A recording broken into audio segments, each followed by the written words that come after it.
Alright, I'm not busting out the red lightsaber this time because I'm not feeling quite as evil about it right now.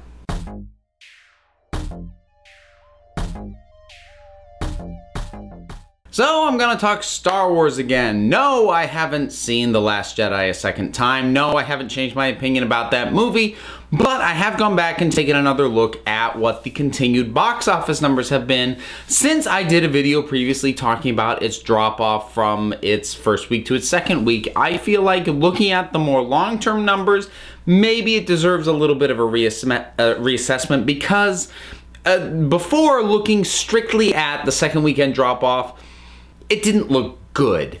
And honestly, I had said at the time, and I think it probably still happened to a certain extent, that I said that there was probably a lot of scrambling going on at Lucasfilm and at Disney, trying to figure out the best way to deal with what was clearly a problem in a very divisive movie. Again, I don't want to get into an argument about how good or bad it was. I want to mainly talk about the future and using the box office as a leaping off point. Now, having looked at the first 4 weekends worth of decline and drop off, because all films have drop off as they go along, and comparing it to a few other things, the picture is not as bad as it looked previously. So, like I said, the initial second weekend drop off was big. It was close to BVS numbers. But there's a couple sort of caveats to stick on that. There's one thing that I don't view it this way, but it's worth addressing, and some people even mentioned it in the comments, which is that some people count Christmas itself onto that second weekend because for many people it was a 4-day weekend. And I don't like to do that, especially when you're talking about decline as opposed to an opening weekend when you're opening on a holiday weekend. But if we do take that into account, obviously you are adding another day onto it. It is a less steep decline doing that. But even if we're not acknowledging that, the drop-off in the subsequent weekends was not nearly as dramatic. And I mean, drop-off can level off anyways, but look, here's some comparisons. I looked at the box office numbers for The Force Awakens, The Last Jedi, and then for point of reference, compared them to Justice League and Batman v Superman. And regardless of how those other movies opened, they did drop more precipitously than was certainly desired by Warner Brothers in the case of those releases. So comparing them all together, so the one that had the best retention by a pretty good margin was The Force Awakens. Average decline over 4 weeks worth of drop off was about 42%, which that is a good average for 4 weekends worth of drop off. And The Force Awakens had really good audience retention. That thing had legs in addition to opening huge. Now, The Last Jedi, depending on whether or not you're counting in the 4-day weekend for the second weekend, it will vary. So if you're gonna count that, which I don't, but if you're going to, then the average drop-off for The Last Jedi comes in at about 47%. If you don't count that extra day, which I feel like it's cheating, but so the way that I would calculate it, then it comes in at about 50%. For point of reference, Justice League over 4 weekends had a drop-off average of about 53%, and then BVS had about 56%. I'm not picking BVS and Justice League just to pick on Warner Brothers. I'm doing it because the response to those movies led to Warner Brothers reassessing everything that they were doing. So the reason I picked those numbers is because those numbers are reflective of numbers that caused the studio to change its plans. So that's why I want to use that as a comparison, because that's what I want to sort of drive this conversation right now is Lucasfilm going to reassess and massively change their plans, or are they going to stay the course? Because right now, the numbers for Last Jedi kind of fall in the middle. Whether or not they lean more closer to, say, Justice League rather than Force Awakens, or if they're closer to Force Awakens, that depends on whether or not you want to give them an extra day or not. But regardless, it is in the middle of Force Awakens and Justice League. It's just a question of sort of which one it's closer to. So, as I said, last time I talked about the box office numbers and The Last Jedi, I said, they are going to be scrambling, probably trying to figure out what to do. Now, they may not be scrambling as harshly. because the numbers, the drop-off seems to have leveled off a little bit in the subsequent weekends.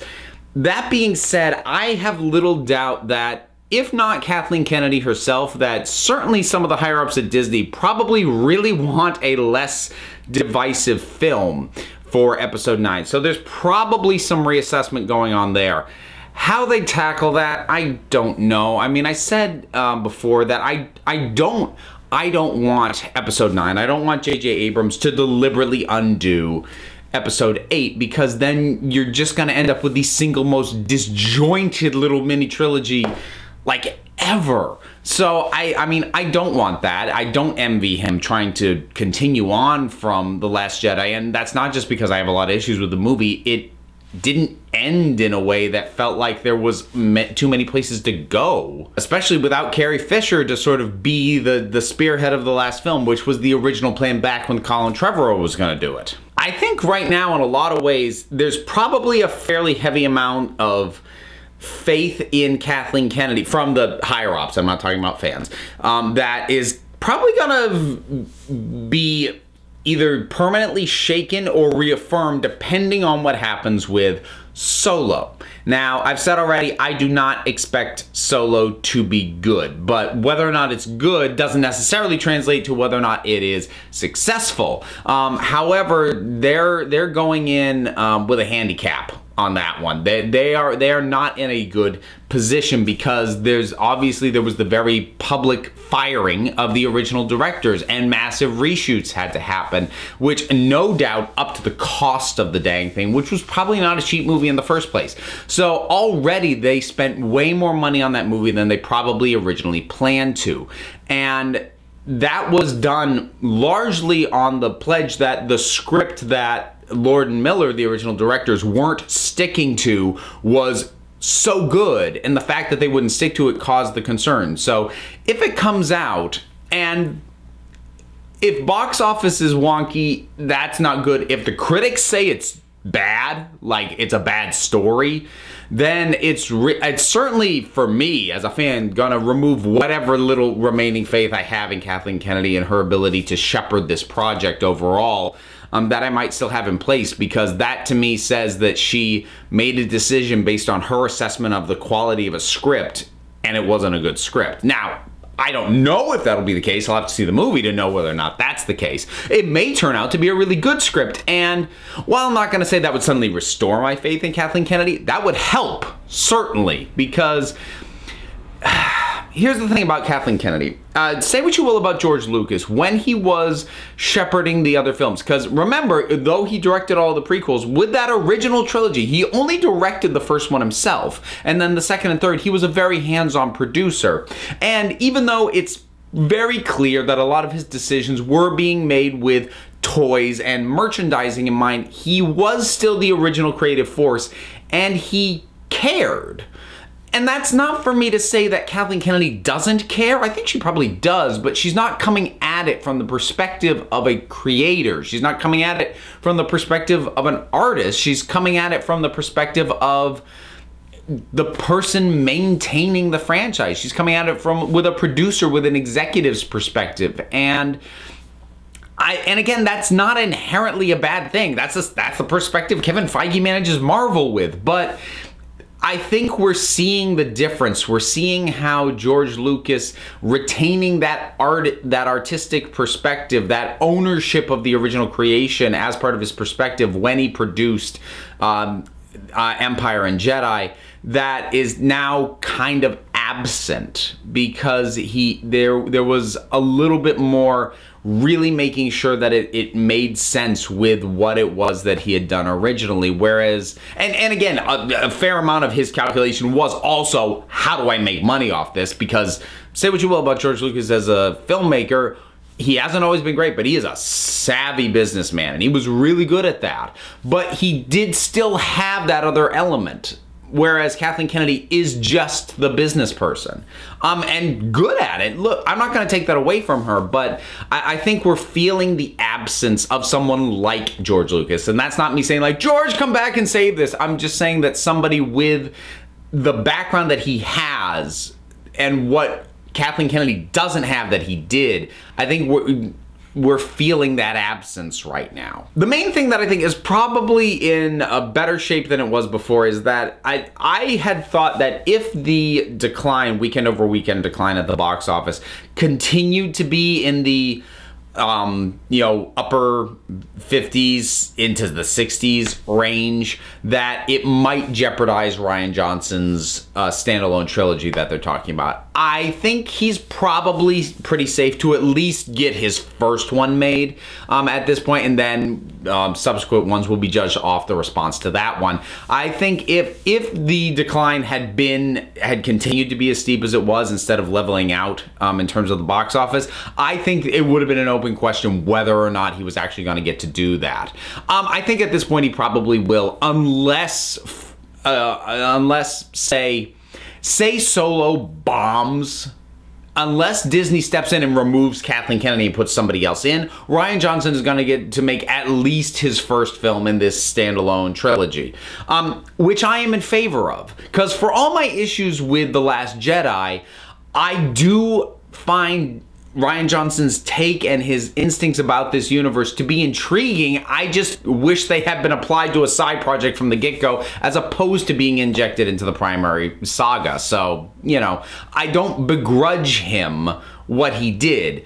I kind of begrudge Kathleen Kennedy for letting him do it, because I feel like the flow of the saga has been massively disrupted by The Last Jedi and what it was doing. And for how different Rian Johnson wanted to be, yeah, I think they just should have put him on these side things right off the bat. So, but I do actually want to see, what he has in mind for this thing.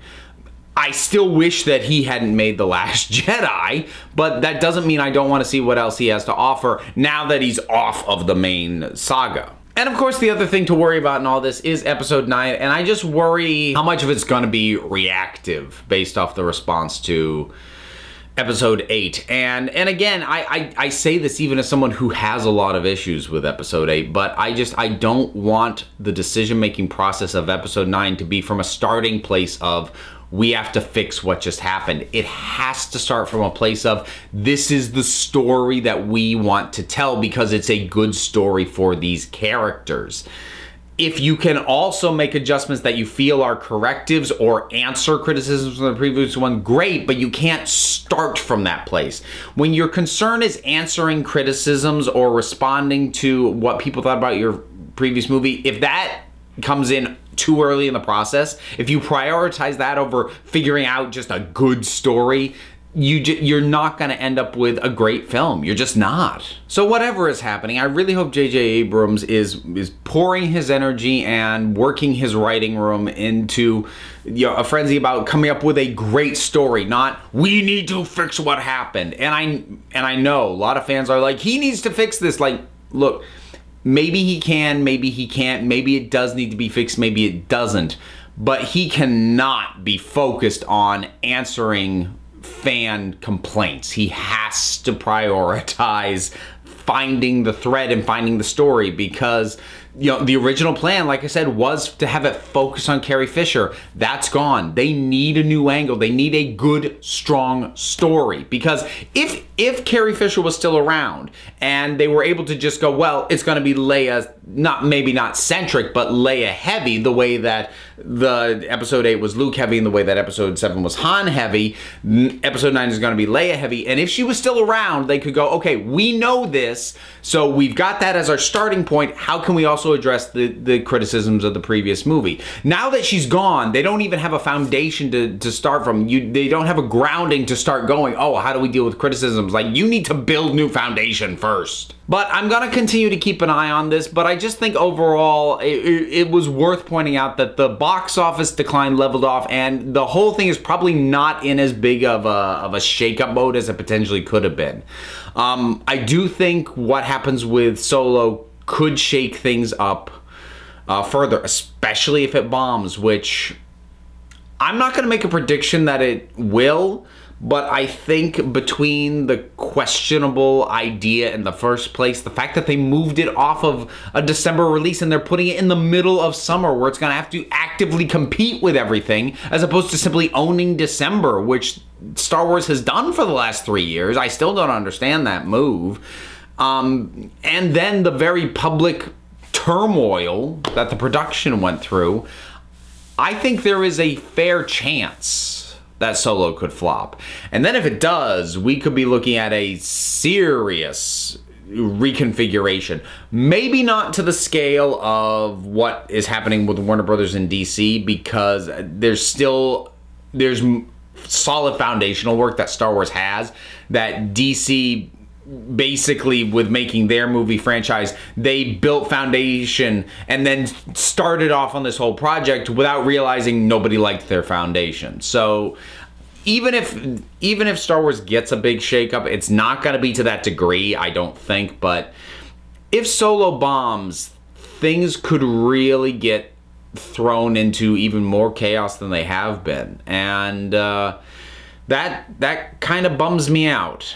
And Star Wars in general has become a topic that it's like I'm not enthusiastic to talk about anymore. But I did still want to acknowledge this, because, you know, what I had said before about how the box office dropped off and the meaning of that, I needed to readdress that, because what happened to the box office in the weekend subsequent didn't bear out my original thesis. So I needed to come back and discuss it. So barring any major details, announcement, I probably am not going to talk Star Wars again until the first trailer for Solo comes out. And then, you know, we'll see what I think from there. But that is all I've got for right now. Star Wars, the box office, its future, all that stuff. What do you think about it? Whatever your thoughts are, drop something down in the comments. Let's talk about it. Do all those things, you know, the likes, the subscribes. I'm on Twitter. I got an email. I got a Patreon now. Whatever it is you want to check out, links for everything is down below. So until next time, this council is adjourned.